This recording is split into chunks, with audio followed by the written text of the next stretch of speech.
Shamanism versus Buddhism.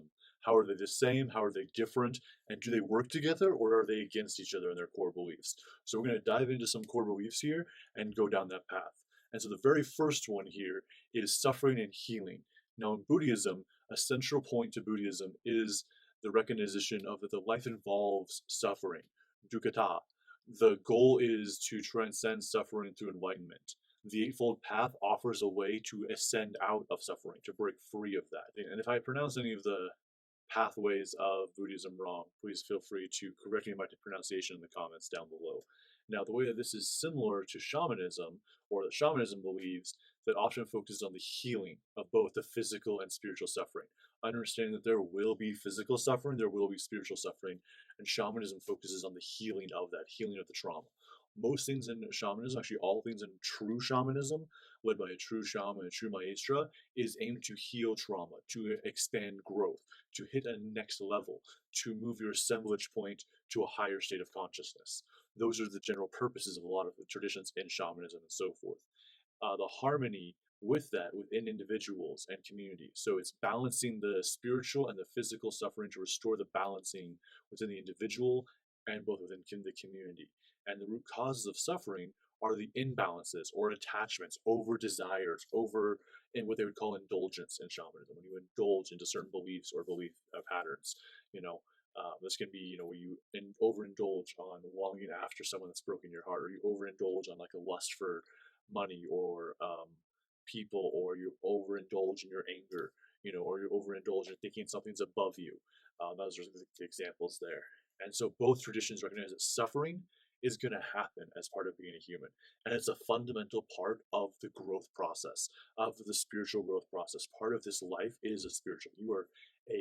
You're not a human being having spiritual experiences. You are a spiritual being having human experiences. You are a human being, not a human doing. And your body is in your soul, not your soul in your body. And so as you go through life, there's going to be suffering.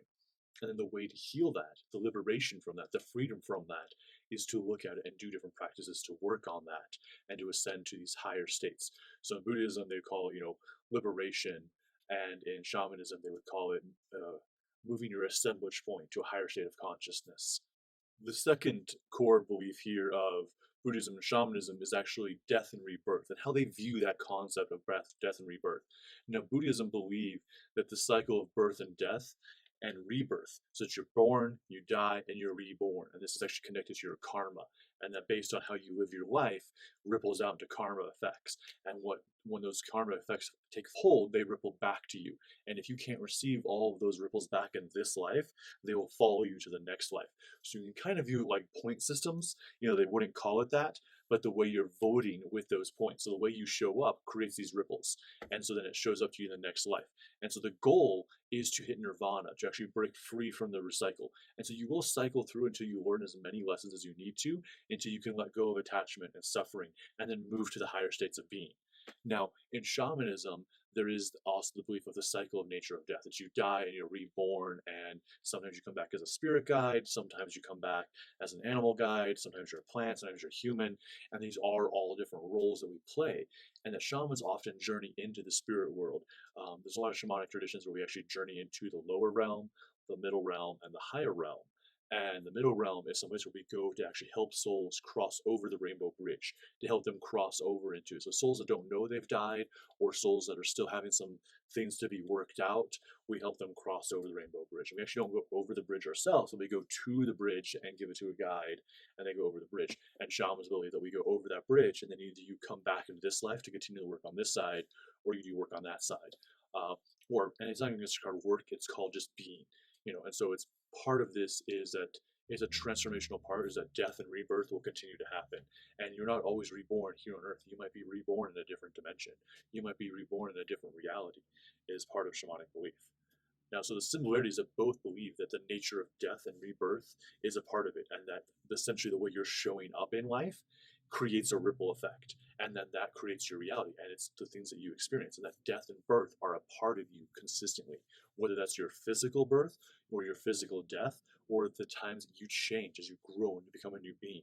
Now, there's this belief out there that actually like our bodies are on a chakra system, so that every 7 years we actually move into a new chakra system, and our bodies and our energies are focused on newer things as we continue to grow. So as an example, from like years 0 to 7, we're in our root chakra.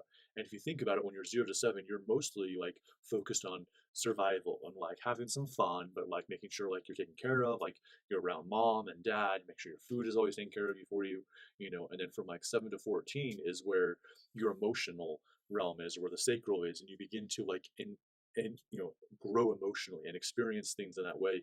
And you start to experience things that you do like and things that you don't like, and you start to experience other people, and you start to your first level of individuation, and you start to experience other communities around you. And that's usually like when you're in school, and that's also when, you know, puberty might begin.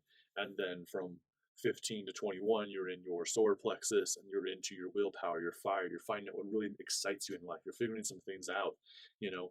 And you're also finalizing out those final teen years, and those are like how are helping build logs that are for your internal fire, for your internal sun, that give you the willpower, the desire, that will ripple into how things play out future in life, but you can always adjust these things later. So this is some of the examples of that. But I'm going through this as an example that each of those, like every time you move into a new one of those, you have had a death and a rebirth. Both scientifically, every cell in your body is new every 7 years. So every 7 years, you're a brand new you. So you can also kind of figure out where you're at in the chakra cycle, like count out every 7 years, and then within those 7 years, you have a chakra system within that. And those are death and rebirths too. So every year, you're a new you. You're being reborn. You're actually a new you right now. You're a new you right now. Hey, guess what? You're a new you. But the chakra system within it is that, so like as an example, like me myself, I'm 34, about to move into 35. I am in my throat chakra zone, but I am moving into my crown chakra zone for the 35th year. So year 35 is the crown chakra of my throat chakra. And then year 36, I will be in my third eye chakra.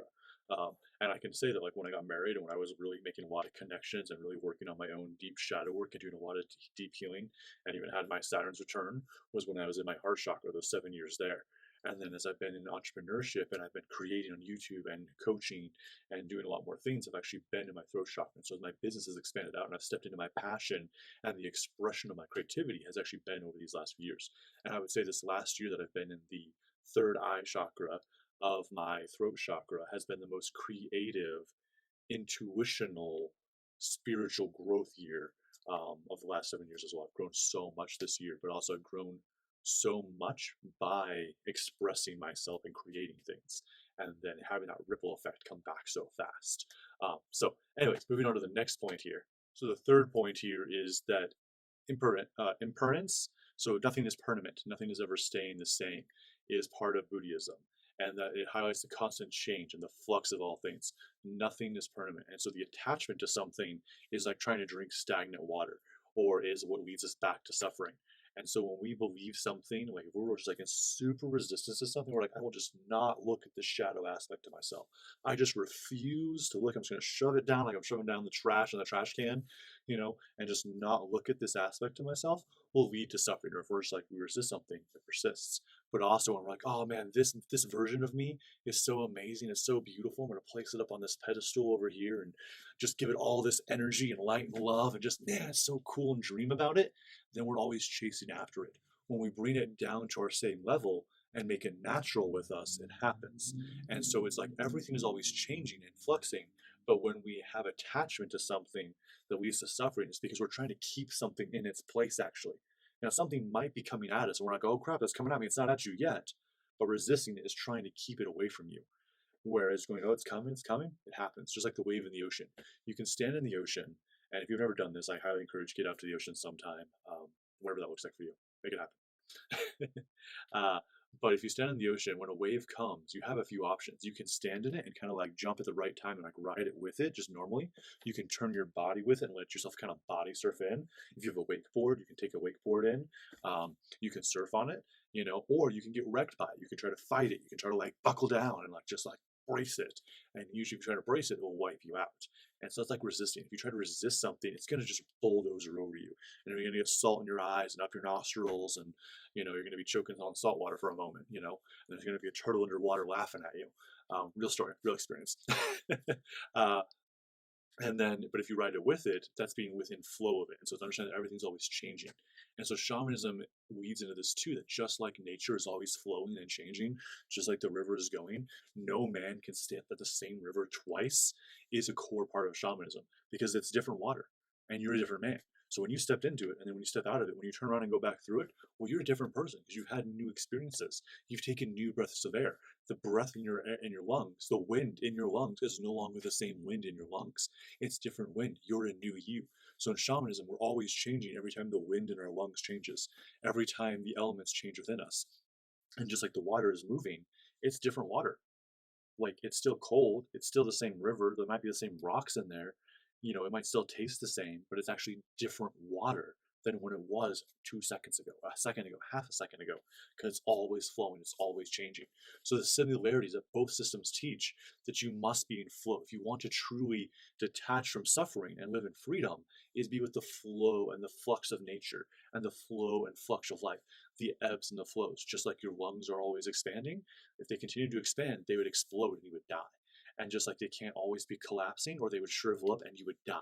So they go back and forth. So just like that, things always have to be changing or they die, or the world would cease to exist. And if the world ceased to exist, then the game ceased to exist.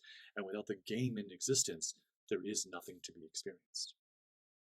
All right, here's another cool video if you want to dive deeper into what Buddhism is and check out those core beliefs about Buddhism. Hope you're having a great and awesome day, and peace, love, namaste.